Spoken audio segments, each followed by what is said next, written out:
பின்பக்க வீடு. வாசல்படி ஏறும்போதே தலை சுற்றியது ராமசர்மாவுக்கு. சற்றென நிலையை பிடித்து கொண்டார். இதை மருமகள் வனஜா பார்த்துவிட்டாள். சுரீரென்று வார்த்தைகளை வீச்சுக்களாய் சுழன்றன. இப்ப வாக்கிங் போகாட்ட என்ன? ரிட்டையர் ஆனா பேசாம வீட்டில் இருக்கணும். சும்மா இருக்கிறது இல்லை, ஊரை சுத்துறது, அப்புறமா தலையை சுத்துறது, வயிற்று பரட்டுதுன்னு சொல்றது. டாக்டர்கிட்ட போறதுக்கு கொட்டியா கிடக்கு. பதில் பேசாமல் வராண்ட மகிழ்ச்சாரில் சாய்ந்து கொண்டார். சீ, என்ன வாழ்க்கடா. வனஜா உள்ளே போய் என்ன சொன்னாலோ என்னமோ. புள்ளை ஸ்ரீதர் வந்து தன் பங்கிற்கு சொல்லிவிட்டு போனான்.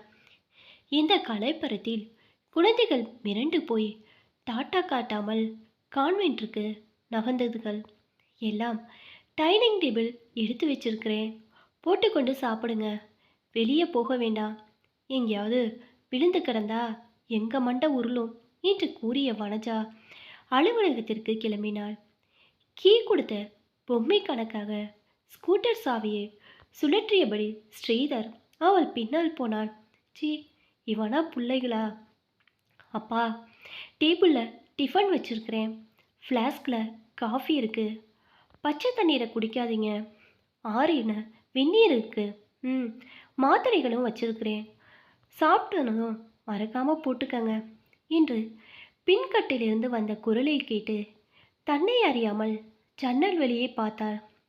பின்பக்கத்து போர்ஷன் மாலதிதான் மாமனாருக்கு எல்லாவற்றையும் சொல்லி கொண்டிருந்தாள்.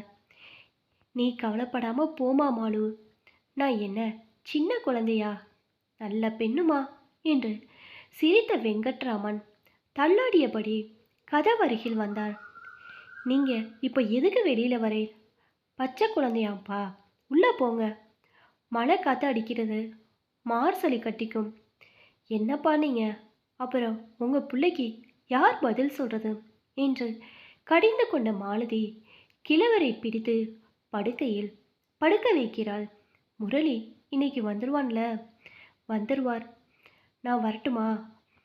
புடவை மடிப்பு கால்களை தழுவ மாலதி கைப்பையுடன் நடக்கிறாள்.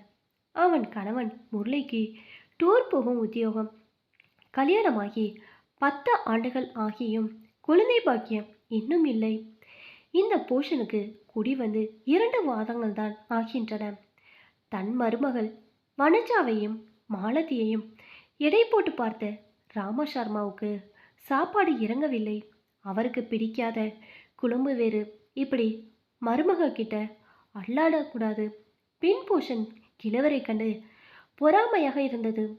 4 பிள்ளைகள் இருந்தும் கிழவர் மாலதியிடம் இருக்கிறார். இதை வெங்கட்ராமனிடம் பேசியதில் தெரிந்து கொண்டார். எனக்கு ஒன்றுன்னா முரளிக்கு தாங்காது. மாலதி ரொம்ப நல்ல பொண்ணு. கொஞ்ச நாளாக பாருங்க உடம்பு படுத்துறது. அதுவோ ஆஃபீஸ் போகிற பெண் என்றார் வெங்கட்ராமன். நீங்கள் ஏன் மற்ற பிள்ளைங்க கிட்ட போய் இருக்கக்கூடாது என்று யதார்த்தமாய் ராமசர்மா கேட்பார். வெங்கட்ராமன் சிரிப்பாரை தவிர பேச மாட்டார்.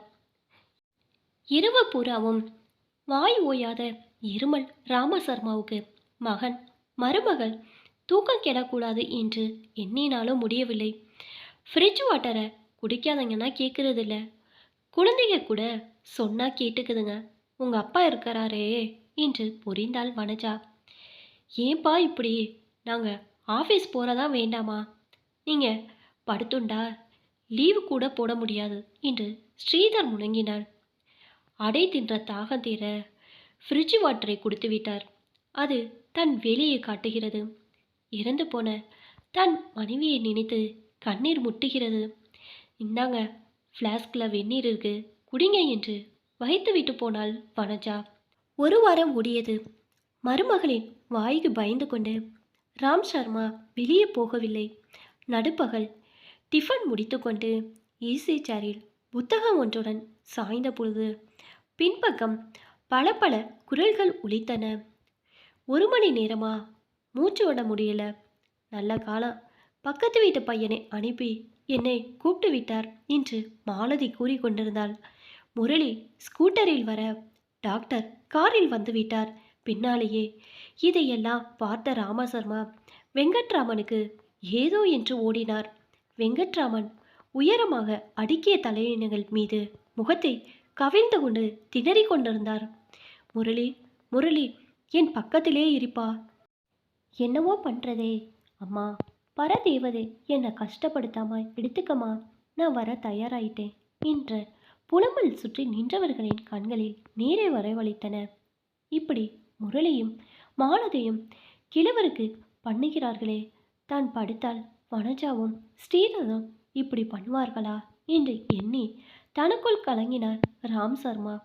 வயதாகிவிட்டது, எந்த நேரமும் எதுவும் ஆகலாம், யாருக்காவது தந்தி கொடுக்கலாம் என்றால் கொடுத்து விடலாம் என்று டாக்டர் கூறிவிட்டார்.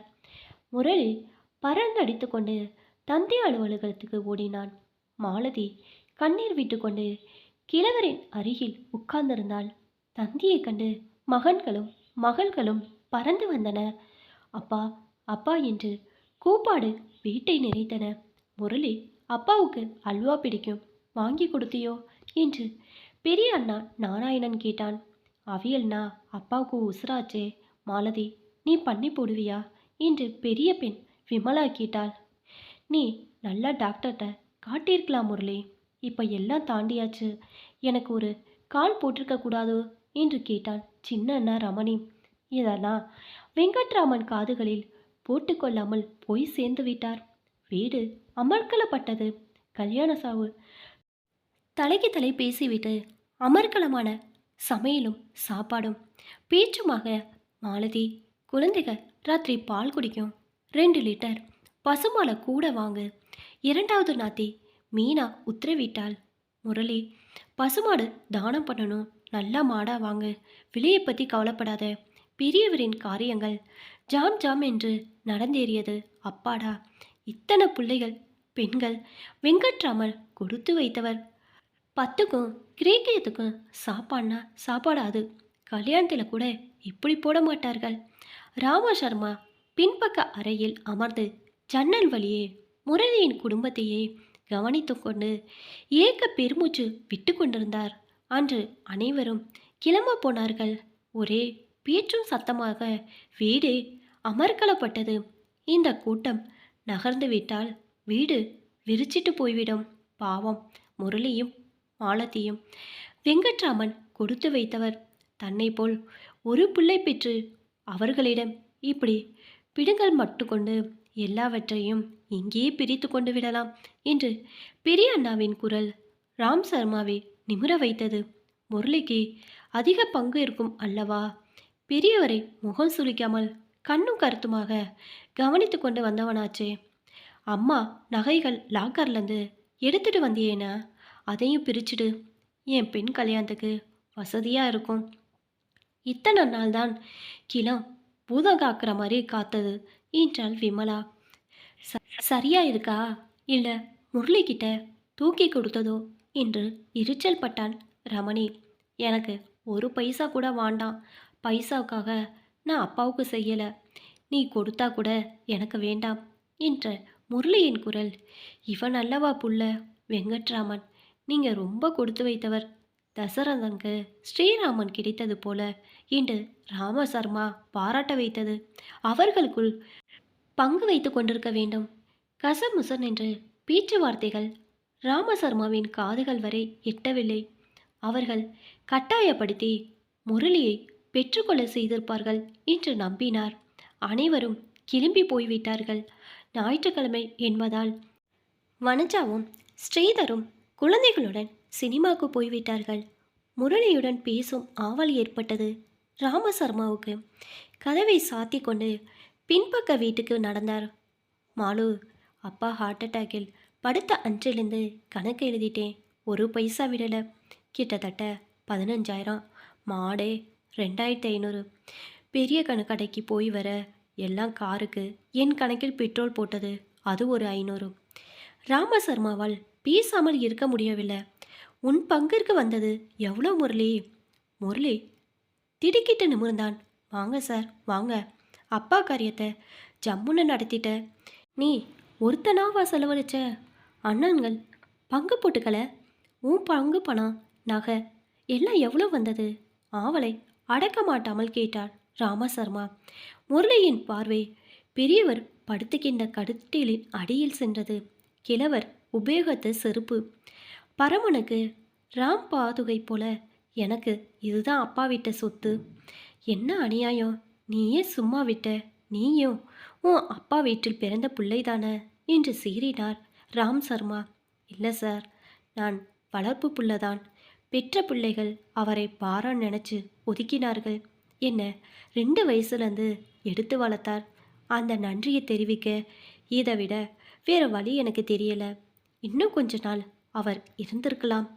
அவரை கேட்காம நான் ஒன்றும் பண்ணதில்லை என்ற முரளி சிறு குழந்தையாக மாறி அழுதான். தான் வளர்ந்ததற்கு பலன் இவன் தன்னை வைத்து போஷிக்கட்டும் என்றுதான். வெங்கட்ராமன் தன் அந்திம செலவுக்காக கூட ஒன்றும் தராமல் இறந்து போனாரா? ராமசர்மாவால் பேச முடியவில்லை. ஏண்டா ஸ்ரீதரா, இவ்வளோ நாளி என்று அவரது குரலை கேட்க விடாமல் வனஜா அதட்டி கொண்டே வந்தாள். நாங்கள் என்ன சின்ன குழந்தைங்களா? வாசல்ல பனியிலே எதுக்காக வந்து நிற்கிறீங்க? உங்களுக்கு சொன்னாலே புரியாதுப்பா. 4 பேர் எங்களை என்ன சொல்லுவாங்க?